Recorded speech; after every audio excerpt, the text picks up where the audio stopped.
Hello दोस्तों, स्वागत है आप सभी लोगों का राजस्थान एकेडमी पर। मैं प्रवीण सिंह आप सभी लोगों के साथ में। जैसा कि आप सभी लोग जानते हैं, लगातार सामान्य विज्ञान यानी जनरल साइंस का सिलेबस लेकर के आ रहा हूं और उसको हम जो है one by one topic wise topic complete करते चल रहे हैं। हमारे चल रहा था बायोलॉजी का पोर्शन, और बायोलॉजी यानी जीव विज्ञान के पोर्शन में हम पढ़ रहे थे मानव रोग के बारे में और रोगाणुओं के बारे में। तो मानव रोग के अंतर्गत हम लोगों ने दोस्तों जीवाणु जनित जितने भी रोग थे उन सभी की बात कर ली थी, और वायरस जनित जितने भी रोग थे यानी वायरल डिजीज जो थे, जिसमें हमने एड्स, चेचक, इन्फ्लुएंजा, पोलियो, ट्रैकोमा, छोटी माता, खसरा, गलसुआ, ड्रायोफोबिया, हेपेटाइटिस, डेंगू है। फिर मैंने आपको बता दिए थे ये सभी रोगों के बारे में कंप्लीट डिटेल में। अब हम आज बात करने वाले हैं फफूंद से जनित होने वाले रोगों के बारे में और प्रोटोजुआ से जनित होने वाले रोगों के बारे में, और कुछ हम जो है आनुवांशिक जो रोग होते हैं उनकी भी बात करेंगे।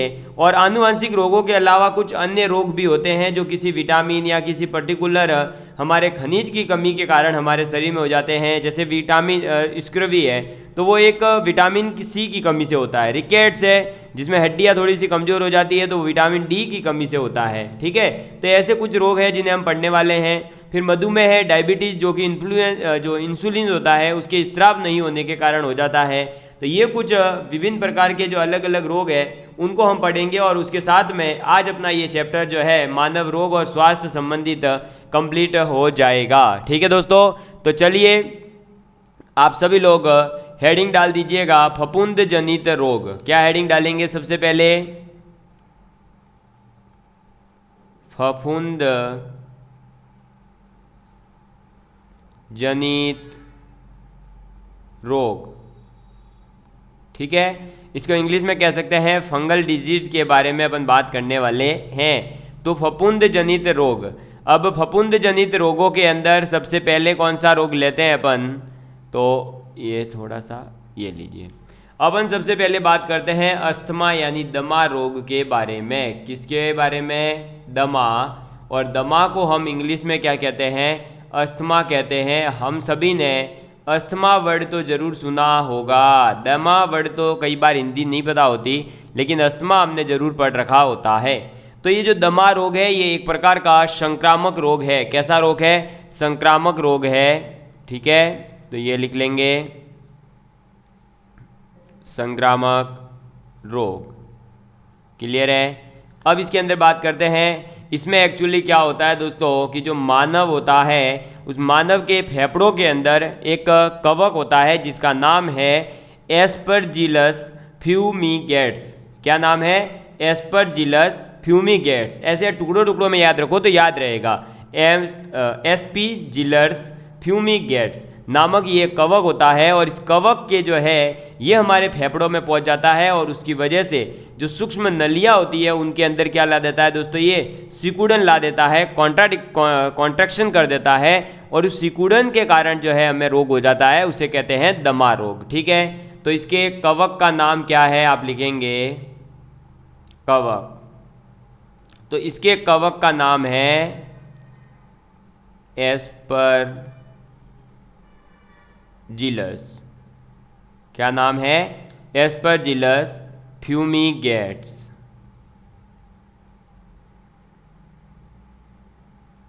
क्या नाम है दोस्तों? एस्परजिलस फ्यूमिगेट्स। ये इसके कवक का नाम है, और ये कहाँ जाकर के अटैक करेगा? तो ये फेफड़ों में जाकर अटैक करता है। इस बात का भी आप ध्यान रखें, फेफड़े पर प्रभाव। ठीक है, चलो अब बात करते हैं आगे। तो ये क्या कर देता है? तो ये नलियों के अंदर सिकुड़न ला देता है। ये बात आपको याद रखनी है। इसकी कुछ दवाएं हैं जिनका आप नाम याद रखेंगे। तो दवा के अंदर एक तो आ जाती है दोस्तों आपके क्या? डेरिफाइनिल। ठीक है, कौन सी आ जाती है? डेरिफाइनिल। फिर एक आ जाती है टेड्रोल, एड्रेनलिन। ठीक है, फिर है ब्रोमहेक्सिन, ब्रोमहेक्सिन। उसके बाद में एक आ जाती है प्रेडनिसलोन। क्या नाम है? प्रेडनिसलोन। क्लियर है? उसके बाद में एक और है, और वो कौन सी है दोस्तों? तो वो है डेल्टा कोर्ट्रिल। ठीक है, तो ये कुछ दवाएं हैं जिनका उपयोग हम दमा के अंदर कर सकते हैं, यानी अस्थमा रोग हो जाता है तो वो एक तो संक्रामक रोग है, ये बात आपको पता होनी चाहिए। इसके कवक का नाम है एस्परजिलस फ्यूमिगेट्स, जो फेफड़ों पर प्रभाव करता है। और इसके दवा जो इसके लिए यूज हो सकती है वो हम ले सकते हैं डेरिफाइनिल है, टेड्रोल है, एड्रेनलिन है, ब्रोमहेक्सिन है, प्रेडनिसलोन है, डेल्टा कोर्ट्रिल है। ये कुछ दवाएं हैं। ठीक है, चलिए आगे बढ़ते हैं।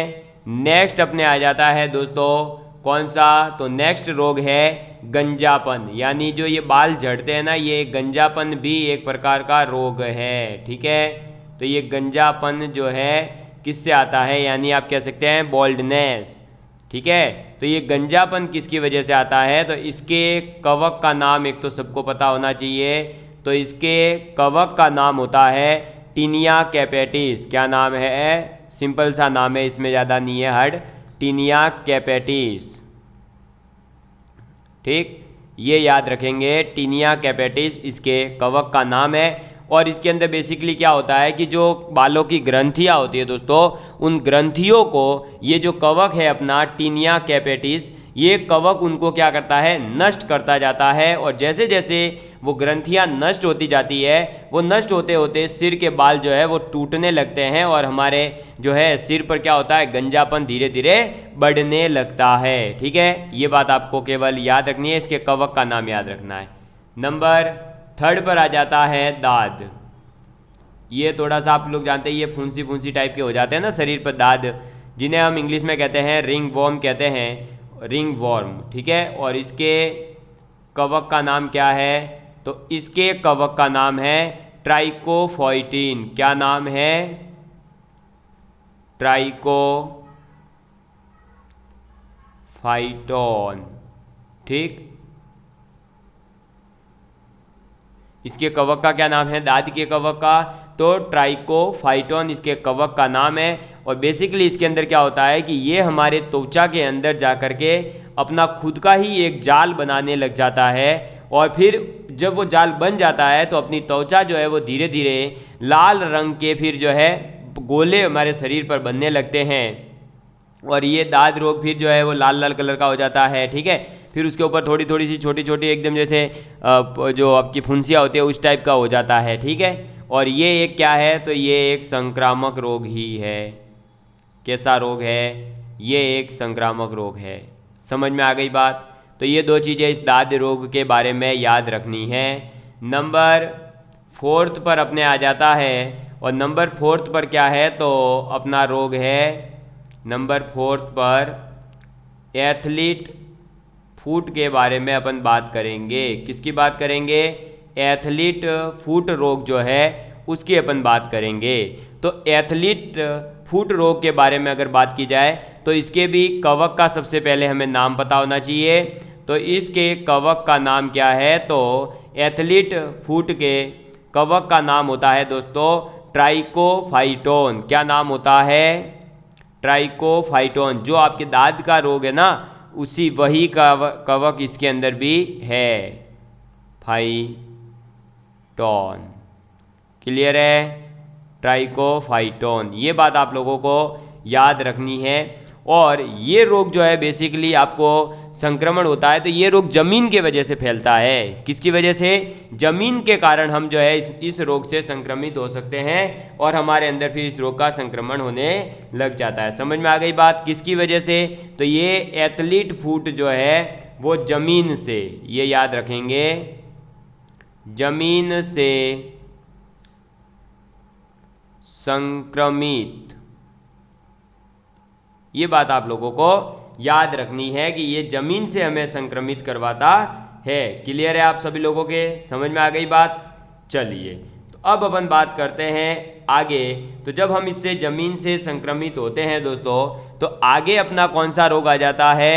अब इसके जो है अपन क्या कर सकते हैं, जो रोगाणु वाला त्वचा वगैरह जो होती है वो थोड़ी सी मुलायम मुलायम सी हो जाती है एथलीट रोग के अंदर।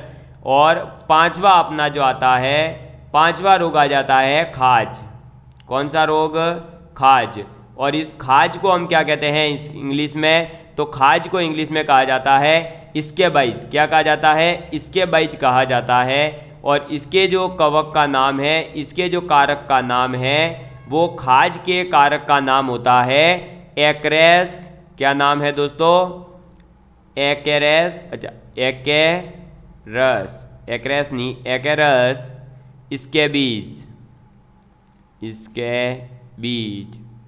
समझ में आ गई बात, क्लियर है। क्या नाम है, एक्रेस स्कैबिज। ये आपके खाज के कारक का नाम है या इसके जो है कवक का नाम है। और ये बेसिकली जो रोग है दोस्तों, ये त्वचा के अंदर जो है हमारे क्या करता है, उत्पन्न खुजली उत्पन्न कर देता है। और खुजली होती है, फिर वो भाग जो है धीरे धीरे सफ़ेद रंग के वहाँ पर दाग पड़ने लग जाते हैं। समझ में आ गई बात। अरे बच्चा पार्टी, समझ में आया क्या? और समझ में आया है तो यार लाइक एंड शेयर करना मत भूलो, ठीक है। क्योंकि आप लोग वीडियो पूरी नहीं देख रहे हो, मुझे फिर मज़ा नहीं आया तो मैं क्लास बंद कर दूंगा। फिर कहना मत कि सर आपने वादा किया था फ्री कोर्स का वादा किया है, लेकिन उसका साथ आप भी निभाओगे।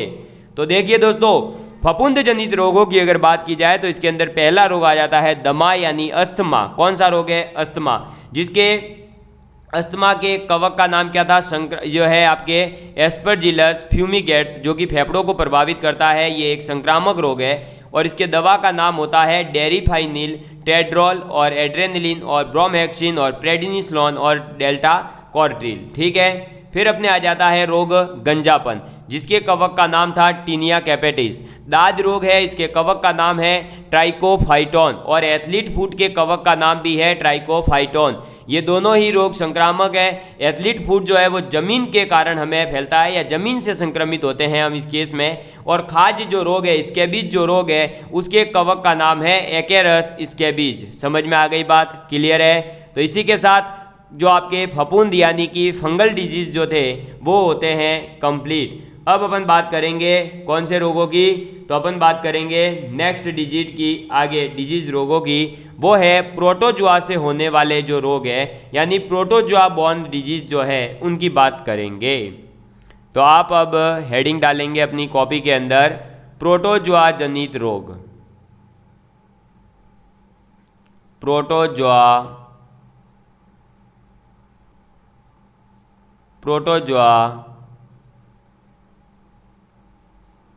जनित रोग, ठीक है। प्रोटोजुआ जनित रोगों के बारे में अपन बात करेंगे। अब प्रोटोजुआ जनित रोगों के अंदर अगर हम बात करें तो सबसे पहला जो रोग आता है वो रोग आ जाता है आपके निंद्रा रोग, या आप कह सकते हो स्लीपिंग सिकनेस, ठीक है। तो आप इसे क्या कह रहे हो, निंद्रा रोग यानी नींद का रोग, या आप इसे क्या कह सकते हो, इंग्लिश में कहते हैं इसको स्लीपिंग सिकनेस, ठीक है। मैं इंग्लिश में ही लिख देता हूं अब, तो स्लीपिंग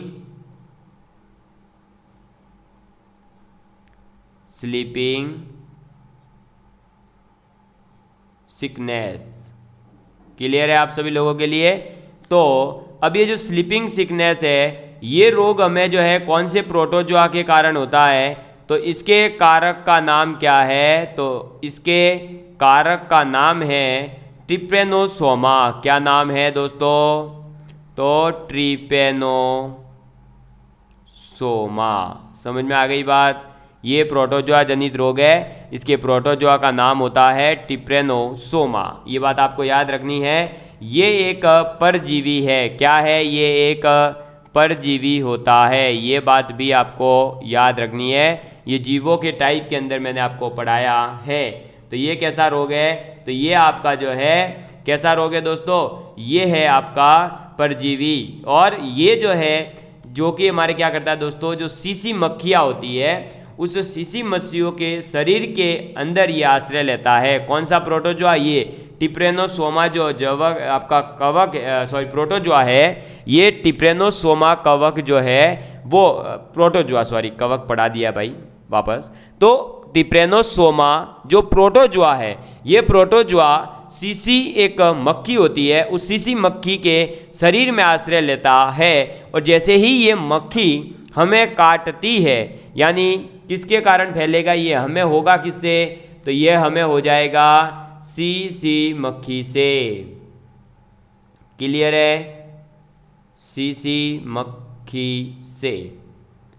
तो ये सीसी मक्खी के माध्यम से ये जो प्रोटोजोआ है टिप्रेनोसोमा, ये हमारे शरीर में प्रवेश करता है और हमारी जो लसिका ग्रंथियां होती है उनको बढ़ा देता है। ये क्या कर देता है? इस केस में लसिका ग्रंथियां बढ़ जाती है। लसिका ग्रंथि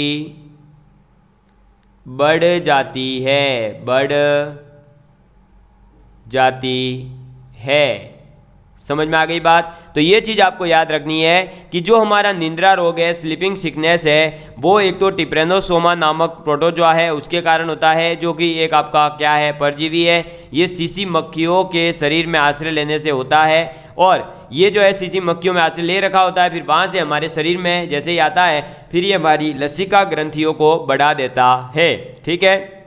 और फिर धीरे धीरे क्या होता है? मानसिक और शारीरिक रूप से हमारे शरीर में निष्क्रियता उत्पन्न होती है और हमारे शरीर में दर्द होता है, कमजोरी टाइप का महसूस करने लगते हैं। और आप इसमें जो है दवा के रूप में और इसके बचाव के रूप में आप क्या कर सकते हैं? तो ये जो रोग है इसके बेसिकली हो किसके कारण रहा है? सीसी मक्खी के कारण। इसका मतलब जहाँ कहीं भी आप रहते हैं वहाँ साफ सफाई रखें और जहाँ कहीं भी आप रह रहे हैं वहाँ पर आप समय समय पर कीटनाशी जो दवाइयाँ आती है उनका छिड़काव करवाते रहें। और एक टिप्रेसमाइड, कौन सी आपकी दवाई आती है? एक आपकी जो है टिप्रेसमाइड,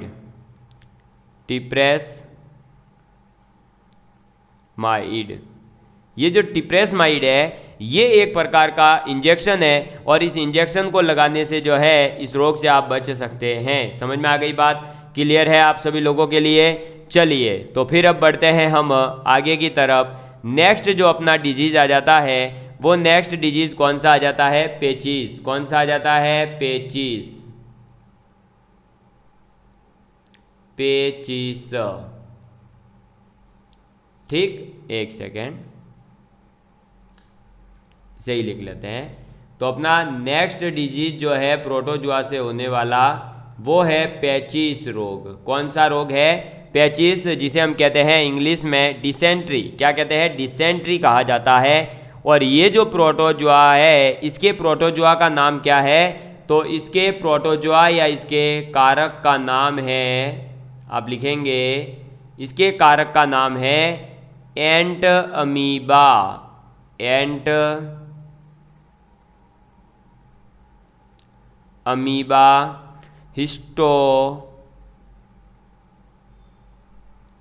हिस्टोलिटिका। समझ में आ गई बात? जो ये पेचिस रोग है ये हमारे एंट अमीबा, कौन सा है?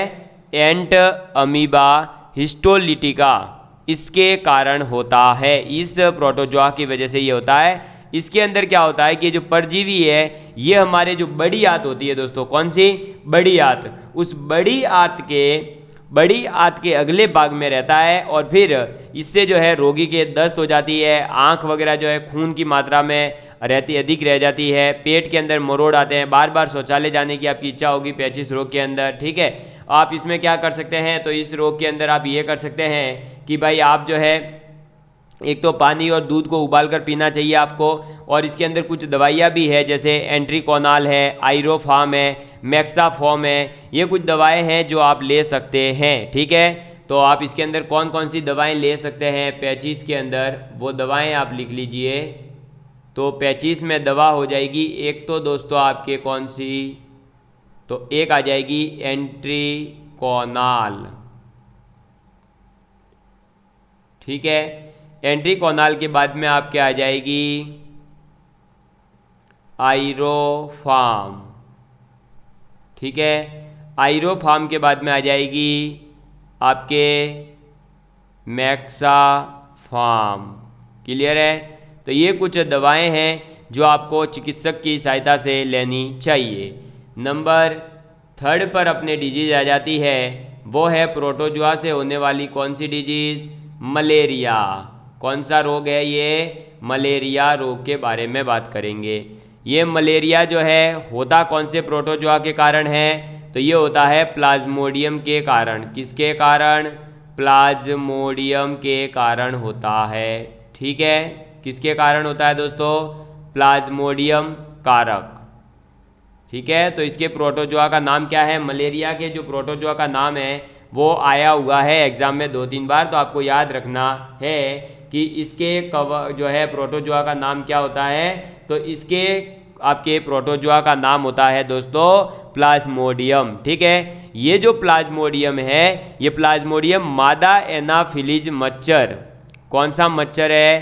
तो ये रहता है मादा एनोफिलीज। मादा एनोफिलीज, एक सेकेंड, हाँ, तो ये जो है दोस्तों आपके मादा एनोफिलीज जो मच्छर है उस मच्छर के शरीर में रहता है।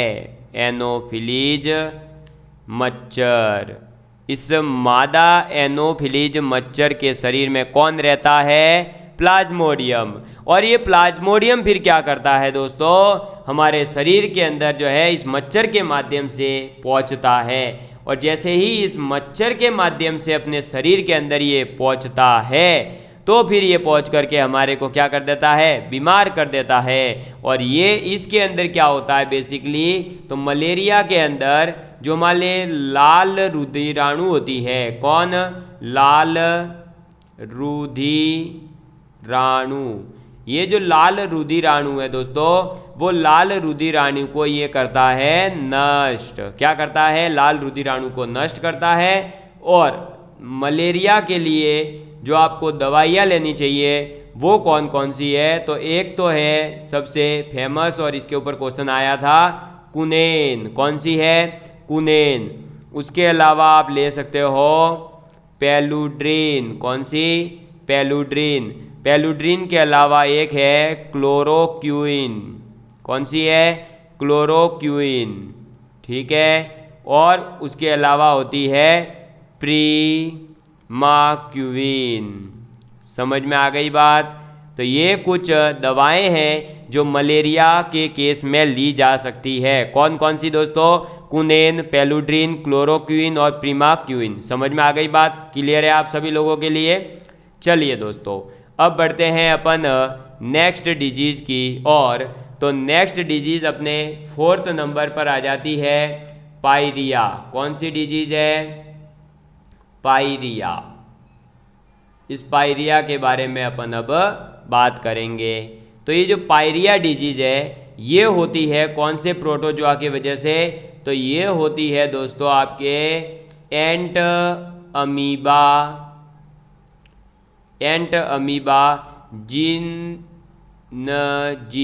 जिंजी वैलिस। समझ में आ गई बात? किसकी वजह से होती है ये? जिंजी वैलिस नामक प्रोटोजुआ होता है, एंट अमीबा जिंजी वैलिस। इस प्रोटोजुआ के कारण ये पायरिया रोग हमें होता है। और इसके अंदर एक्चुअली क्या होता है कि दांतों की जो जड़ें हैं वहाँ पर घाव हो जाते हैं, मसूड़ों में जो है पस निकलता है फिर। ठीक है, तो ये आपके इस वजह से होता है। और इसके अंदर आप क्या कर सकते हैं उपचार के रूप में? तो विटामिन सी जो है वो आपको प्रचुर मात्रा के अंदर लेना चाहिए। क्या करना चाहिए? विटामिन सी जो है वो प्रचुर मात्रा के अंदर लेना चाहिए। समझ में आ गई बात? क्लियर है? तो आपको विटामिन सी जो है वो लेना चाहिए। रेशेदार कुछ सब्जी आती है, जैसे हरी सब्जियां हैं आपके, पालक वगैरह है, गन्ना है, फल है, ये कुछ हमें ज़्यादा खाना चाहिए। समझ में आ गई बात? क्लियर है आप सभी लोगों के लिए? तो पायरिया रोग का यहाँ पर होता है खेल खत्म। पायरिया के बाद में दोस्तों अपने 5वें नंबर पर आ जाता है कालाजार। कौन सा रोग है? ये है अपना कालाजार डिजीज़। तो ये कालाजार डिजीज़ क्या है? कालाजार जो डिजीज़ है ये कालाजार डिजीज़ होता है कौन से प्रोटोजुआ के कारण? तो ये होता है दोस्तों लिस्मेनिया डोनोवानी के कारण। कौन सी? लिस्मेनिया। ये याद रखेंगे कि ये होता है आपके लिस्मेनिया डोनोवानी। लिस्मेनिया डोनोवानी ये एक अपना प्रोटोजोआ है जिसकी वजह से ये रहता है। और इसके काला जहर के लिए वाहक कौन होता है, यानी ये हमारे तक कैसे पहुंचेगा? क्या ये परजीवी प्रोटोजोआ खुद आएगा? नहीं, ये आता है अपने पास में बालू मक्खी के कारण या बालू मक्खी के माध्यम से। बालू मक्खी, समझ में आ गई बात? इसकी वजह से ये अपने पास आता है और इसमें रोगी को क्या होता है? तो तेज बुखार आ जाता है। क्लियर है आप सभी लोगों के लिए? समझ में आ गई बात? क्लियर है ना? और मज़ा आया हो तो दोस्तों ज़्यादा से ज़्यादा विद्यार्थियों तक इसको पहुंचाइएगा। ठीक है? ठीक है दोस्तों, तो आज की क्लास अपन जो है थोड़ी सी छोटी ही रख रहे हैं। ठीक है, अगली क्लास के अंदर अपन इस टॉपिक को पूरा कर देंगे और उसी के साथ में फिर अपन डिस्कस करेंगे कि बायोलॉजी का कौन कौन से 2 टॉपिक जो दे रखे हैं मेन पोर्शन में वो कंप्लीट हो रहे हैं और अगली सब्जेक्ट जो है कौन सी स्टार्ट की जाए, ये भी आप लोग कमेंट करके जरूर बताइएगा। Love you all of you, take care and please share with your friends. Bye bye दोस्तों।